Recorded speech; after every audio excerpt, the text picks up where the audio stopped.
Iran और America के बीच चल रही तनातनी अब बेहद खतरनाक मोड़ पर पहुंच गई है।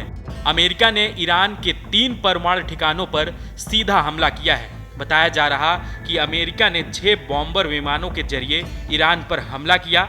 इसमें B-2 बॉम्बर और टॉम हॉक मिसाइलें शामिल हैं।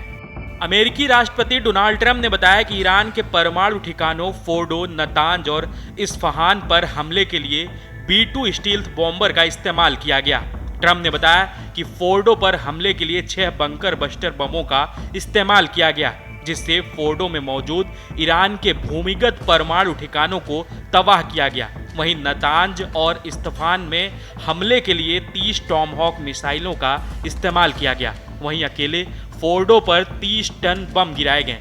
आपको बता दें, B-2 बॉम्बर दुनिया का सबसे एडवांस और महंगा फाइटर जेट माना जाता है। इसे 2 पायलट मिलकर उड़ाते हैं और ये बिना ईंधन भरे 6000 नॉटिकल मील से ज़्यादा की दूरी तय कर सकता है। यह 30,000 पाउंड वजनी MOP यानी मदर ऑफ ऑल बॉम्ब्स को भी आसानी से ले जा सकता है। B-2 बॉम्बर को बनाने में $2 बिलियन से भी ज़्यादा का खर्च आता है। यह विमान स्टील्थ टेक्नोलॉजी के साथ गहराई में बने दुश्मन के ठिकानों तक पहुंचकर बमबारी कर सकता है।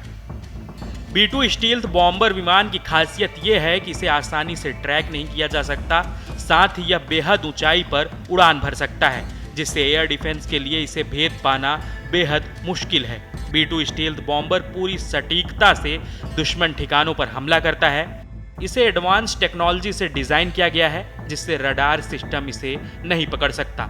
वहीं BBC की एक रिपोर्ट के मुताबिक MOP को mother of all bombs GBU-43B massive ordnance air blast से भी ज़्यादा ताकतवर माना जाता है। MOAB का वजन करीब 9800 किलो है, जबकि MOP इससे भी भारी और घातक है। MOAB का इस्तेमाल 2017 में अफगानिस्तान में किया गया था, लेकिन MOP अभी तक किसी भी युद्ध में पहली बार प्रयोग हुआ माना जा रहा है। यह बम सिर्फ अमेरिका के पास है और इसे बोइंग की कंपनी ने तैयार किया है।